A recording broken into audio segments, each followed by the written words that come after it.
Salutations à vous mes fidèles Creepers. Encore une fois, cette vidéo est un pas de plus vers la quête de l'étranger. Il est donc évidemment très conseillé d'avoir visionné la playlist du même nom pour tout bien comprendre.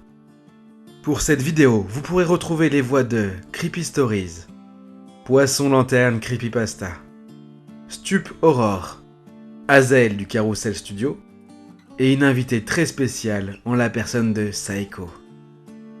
Je vous laisse tous les liens pour les retrouver en description. Merci encore à eux. Bien, je vous laisse prendre place. Votre étrange rendez-vous débute tout de suite. Je suis là depuis tellement de temps. Tout autour de moi tombe en ruine. C'est le prix à payer quand on chamboule les lignes du temps, je crois. Tout a commencé quand j'ai voulu corriger une terrible erreur du destin. Nous étions jeunes. Et nous avions l'avenir devant nous. Des rêves plein la tête. Mais un accident de voiture a mis fin à tout cela. Nous nous étions quittés sur une dispute qui me paraissait tellement fondamentale, mais qui maintenant semble tellement anodine. Savoir si oui ou non, elle devait me suivre à 600 km pour mes études. Après lui avoir dit que de toute façon, si elle hésitait, autant arrêter tout de suite. Elle prit la route et n'est jamais arrivée chez elle.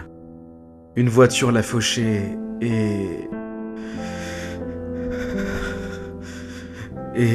elle n'a pas survécu. Je n'ai donc jamais pu lui dire à quel point je l'aimais et que peu importe la distance, elle serait toujours dans mon cœur. Les années ont passé et mes amis ont été extraordinaires. Ils ont tout fait pour que je surmonte ma peine. Et ça a marché. Du moins, pendant quelques années. J'ai eu des conquêtes, mais rien n'était comparable à l'amour que j'éprouvais pour Willow. Puis mes amis si fidèles et si proches de moi ont disparu.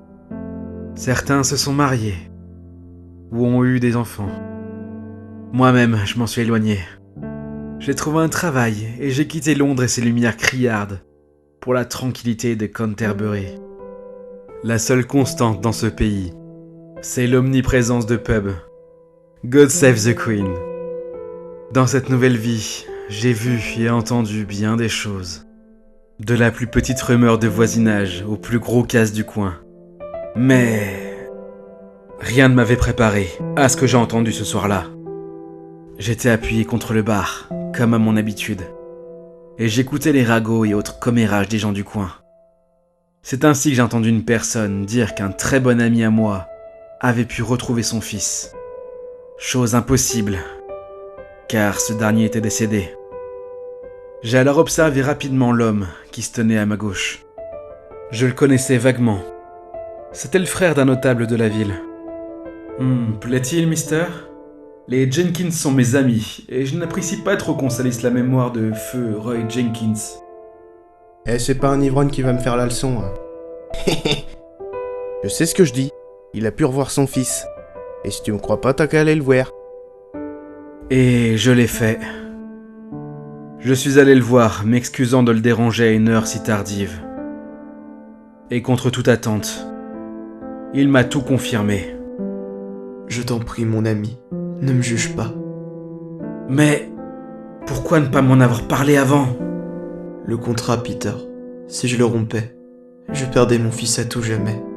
Et où est-il maintenant ? Il est reparti comme le stipulait le contrat, mais...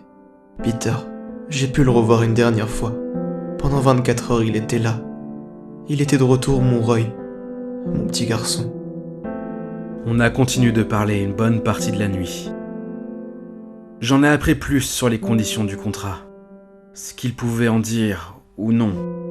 Ah, et... vous imaginez bien qu'un tel contrat avait un prix à payer. Thomas Jenkins était un homme fort et endurant, un bon paysan qui aimait travailler la terre. Après cela, il n'était plus qu'un homme fort, mais aveugle. Jamais plus il ne put contempler la beauté de la terre qu'il aimait tant, car il avait vendu ce privilège contre quelque chose d'encore plus grand. Revoir son fils unique, une dernière fois. Je ne connais que trop bien la douleur de perdre sa raison d'être. Et Thomas Jenkins était mon ami. Mon seul ami. Quant à Roy, je l'aimais comme s'il était mon propre fils. Je ne pouvais donc pas décemment laisser faire pareille injustice. Je l'ai donc longuement questionné sur le rituel, lui ayant permis de faire revenir son fils. Mais sa mémoire était brouillée. Tout ce dont il se souvenait avec certitude, c'est qu'une jeune femme en voyage l'aurait oublié après qu'elle ait séjourné chez lui pour faire de l'aide aux champs. Quand c'est arrivé, Thomas venait de perdre Roy. Alors de l'aide, c'était là. Il en avait grand besoin. Et il était peu regardant sur qui pouvait lui apporter. Ce n'est que quelques jours après son départ qu'il a remarqué ce livre dans la chambre de la voyageuse. Mais elle n'avait rien laissé, ni nom, ni moyen de la contacter. Il l'a ouvert en quête d'une information sur sa propriétaire, mais le livre était écrit dans une langue qu'il ne pouvait lire. Il l'a donc rangé dans un meuble et l'a oublié. Du moins, jusqu'à il y a un peu plus d'une semaine. Il s'est couché comme à son habitude et s'est réveillé le livre entre les mains. Plusieurs pages lui paraissaient parfaitement claires. Elle parlait du dieu Paradoxe et d'un rituel pour l'invoquer et quémander un vœu. J'avais pris le livre avec moi pour l'étudier et le montrer à quelques spécialistes qui pourraient m'en dire plus sur le contenu, voire même sur le contenant. Mais tous ceux à qui je l'ai montré étaient incapables de me dire ce qu'il était ou dans quelle langue il était écrit. On m'a même parlé de canular et traité, je cite, de farceur de mauvais goût. Un mois s'est écoulé et personne n'a su m'aiguiller. Je commence à désespérer et à me dire que tout ce qu'avait vécu mon ami n'était qu'une illusion. Mais si même moi je ne croyais plus en lui, alors qui le ferait ? J'ai laissé cette question en suspens pour la soirée et je suis parti me coucher. Je lui rendrai le livre demain, pensais-je. Visiblement, je n'étais pas destiné à en connaître l'histoire. Mais, à mon réveil, je tenais le livre entre les mains, et plusieurs passages me paraissaient parfaitement clairs. Tout le rituel s'est imprimé dans ma tête. Le soir même, j'ai tout réuni, ainsi que les objets énoncés pour réussir l'invocation. Une pousse de champignons de sang, ok. Quelques gouttes de sang de l'invocateur. C'est fait. Et un objet sacrificiel. J'ai suivi les recommandations à la lettre. Tout d'abord, allumer un feu. Puis, y faire pleurer le champignon de sang. Autrement dit, le vider de sa substance. Et enfin, laisser de ma personne avec mon propre sang. Ensuite, selon le livre, je dois lire les incantations pour faire venir Paradoxe. Arkasha, Nuya, Antulo, Karana, Odio Apalo, Paradoxe.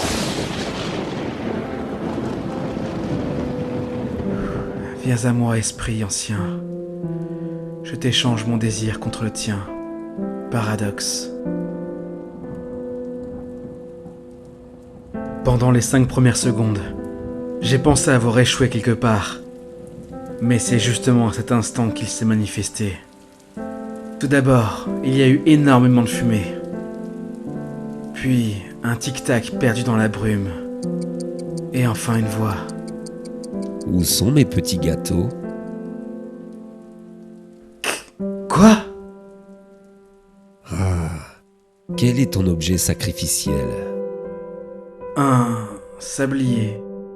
J'ai pensé que c'était un cadeau approprié pour un maître du temps. Un sablier ?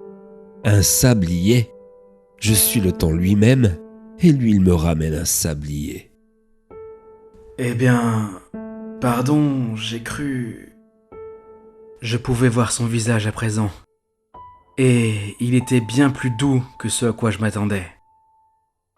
Il avait les cheveux ébouriffés et une barbe fournie. Il inspirait tout de suite confiance. Il avait un charisme incroyable. Mais pour autant, il paraissait tout à fait accessible. Passons. Tu veux revoir celle qui t'était promise, Peter, c'est bien cela ? Mais Comment avez-vous su? Peter, je suis le maître du temps. Je sais tout ce qu'il s'est produit et tout ce qu'il se produira. Bien, ne perdons pas plus de temps. À cet instant, il s'est arrêté quelques secondes, avant de reprendre, l'air satisfait de lui-même. C'est une blague de maître du temps. Vous n'avez vraiment pas d'humour dans cette dimension. Cette dimension? Il a poursuivi sans même prêter attention à ma question. Je peux te renvoyer vers ta bien-aimée, mais comme tu le sais déjà, j'ai des conditions pour cela. Qu'importe vos conditions, je les accepte sans contestation.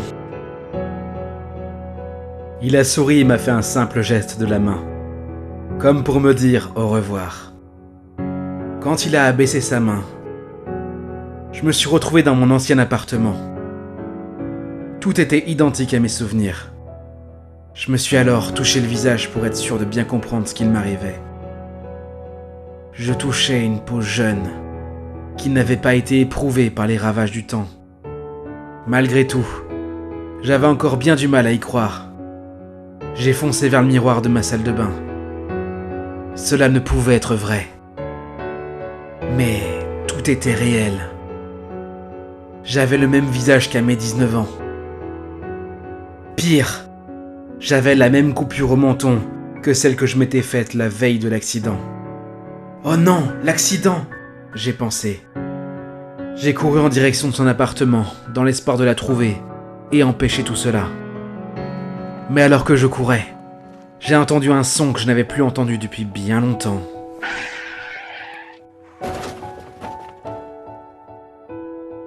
Non, non, c'est impossible.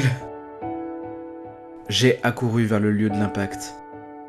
Les gens s'y accumulaient, mais je ne pouvais rien entendre à part le son de mon cœur battant dans mes oreilles. J'ai bravé la foule et je me suis fait un chemin. Arrivant au bout, j'ai trébuché. Je suis tombé à genoux face au sol. Quand j'ai relevé la tête, j'ai vu ma bien-aimée, Willow. Elle était face à moi, allongée sur un lit de verre brisé, les yeux complètement révulsés. De nouveau, elle s'en était allée. J'étais écœuré. J'ai appelé Paradox pendant des heures, mais il ne s'est rien produit. Au bord du gouffre, j'ai tenté de mettre fin à mes jours. Je me suis poignardé. La douleur était quasiment intenable. Puis, j'ai fermé les yeux sur ce monde. Quand je les ai réouverts, je suis revenu à mon appartement. Mais la douleur du couteau était toujours présente. J'étais condamné à revivre encore et encore sa mort, jusqu'à que je l'accepte. Mais il y a eu ce déclic dans ma tête. Une nouvelle chance m'était donnée, grâce à la décharge d'adrénaline que m'offrait cette douleur horrible. J'ai couru. J'ai couru jusqu'à ne plus avoir de souffle. Je l'ai vue au loin. Elle attendait sur le trottoir. Elle tenait quelque chose dans la main. J'avais encore un peu de mal à distinguer ce que c'était. Et l'adrénaline qui parcourait mon corps commençait à perdre en efficacité. J'allais encore échouer si près du but. Non, impossible. Avec tout ce qui me restait d'énergie, j'ai sauté sur elle pour la pousser et...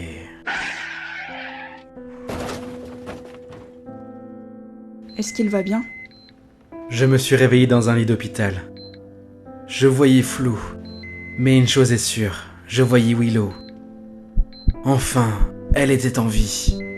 Willow, c'est toi? Je suis retombé dans la conscience. Mais j'étais serein. Elle était de nouveau là, saine et sauve. Enfin, je pouvais espérer faire ma vie avec elle. Mais à mon réveil, j'ai appris que tout ne s'était pas passé comme prévu. Je suis désolé, monsieur. Ne perdez pas de temps en palabres. Dites-moi plutôt comment... c'est arrivé. En sortant d'ici, un homme a essayé de lui voler son sac à main. Elle s'est débattue et il l'a poussée. En tombant, sa tête a heurté le trottoir. Je suis sincèrement désolé. nous n'avons rien pu faire. Je pensais que tout était fini. L'univers entier faisait en sorte que jamais je ne puisse la retrouver. Alors, à quoi bon s'accrocher? Ah, et elle avait ceci. Il semblerait que cela vous soit adressé. Une lettre. Oui, c'est ça qu'elle tenait dans sa main, une lettre. Et elle m'était adressée. Délicatement, je l'ai dépliée. Et je l'ai lue. C'est le cœur lourd que je m'en vais. Mais je voulais que tu saches qu'aujourd'hui comme à jamais, tu es et resteras là le gardien de mes rêves. J'ai passé des moments incroyables avec toi. Et même si tu as décidé que tout s'arrêtait ici, je suis sûre qu'on se retrouvera. Je t'aime. Plus question de renoncer. L'univers, ou que sais-je encore, pouvait bien aller voir ailleurs. Je savais ce que je devais faire pour la retrouver. J'ai attendu que le docteur s'en aille. Puis je suis parti fouiller dans leurs réserves. J'étais sûr qu'avec des médicaments, cela ne laisserait pas de traces pour mon prochain retour à la vie. Je me suis senti partir. Je ne ressentais aucune douleur. En revanche, une peur extrême commençait à m'étreindre. Mais quelques secondes plus tard, j'ai à nouveau ouvert les yeux dans mon ancien appartement. J'ai refait le même chemin que les 2 autres fois. Mais même si ma tête me causait des douleurs à peine supportables, je suis arrivé sur les lieux de l'accident, quelques secondes avant qu'il ne se produise. Cette fois, j'ai pu la sauver, et je m'en suis sorti également. Cependant, même si je la sauvais une première fois, il fallait que je la sauve une seconde fois, puis une troisième, et etc. Elle mourait en boucle de différentes manières. Mais c'était toujours accidentel. Quant à moi, je m'affaiblissais de plus en plus. Les séquelles physiques de mes précédents sauvetages étaient de plus en plus handicapants. Mais à force d'essais infructueux, j'ai trouvé la solution. Malheureusement, cela coûtait la vie à bien des personnes. Je m'en suis rendu compte seulement quelques semaines après l'avoir sauvée une ultime fois. Des choses qui pourtant n'avaient jamais eu lieu se sont produites. Un avion qui a disparu au-dessus de Londres. Un bateau de croisière qui n'arrive plus à être décéléré en rentrant dans un port. Et encore de nombreuses choses comme celle-là. Jusqu'au jour où tout s'est déréglé. La météo devenait folle. Il neigeait alors que la température montait progressivement au-delà des 35 degrés. Mon instinct me criait d'aller retrouver Willow, qui était théoriquement dans la pièce d'à côté. Mais elle n'était pas là. À vrai dire, toute la ville, et peut-être même le monde entier avait disparu. Depuis cet instant, j'erre ici, seul. Je ne souffre plus de la faim, ni de la soif. Seulement mon corps continue de vieillir encore et encore. C'est sûrement la sanction que je mérite. Moi, Peter, pour avoir osé défier le dieu du temps à son propre jeu. J'écris ces mots en sachant que personne ne les aura. Mais je pense que c'est la dernière chose qui m'aide à ne pas être complètement dingue. Des bruits de pas? Merde, c'est acté, je suis devenu fou. Bonsoir Peter. Quoique je ne suis pas sûr que le mot soir soit approprié. Vous? Que faites-vous ici? Je vous ai appelé un nombre incalculable de fois. Écoute-moi bien, gamin. Je ne suis pas ton toutou. Ce n'est pas parce que tu m'appelles que j'arriverai en remuant de la queue. Bref, j'ai un marché, Peter. Et si tu l'acceptes, je répare tes bêtises et tu pourras vivre ta vie avec ta promise. Acceptes-tu? Oui, je ferai n'importe quoi. Bien, bien. Je te confie la mission suivante. Retourne auprès de ta fiancée. Fais-lui un fils. Quand il sera en âge, apprends-lui à jouer au poker. Une fois fait, donne-lui ce jeton. Mais ne lui dis jamais d'où il vient. Et ainsi, nous aurons un accord, Peter Grant. Entendu, je ferai selon vos désirs. Mais qu'a donc prévu le dieu Paradoxe pour la famille Grant? Vous le saurez sans doute dans un prochain épisode de La quête de l'étranger. En attendant, voilà vos 3 mots du jour. Tuba, planche, univers. Une fois de plus, je vous souhaite bonne chance et je vous dis à bientôt pour un autre étrange rendez-vous.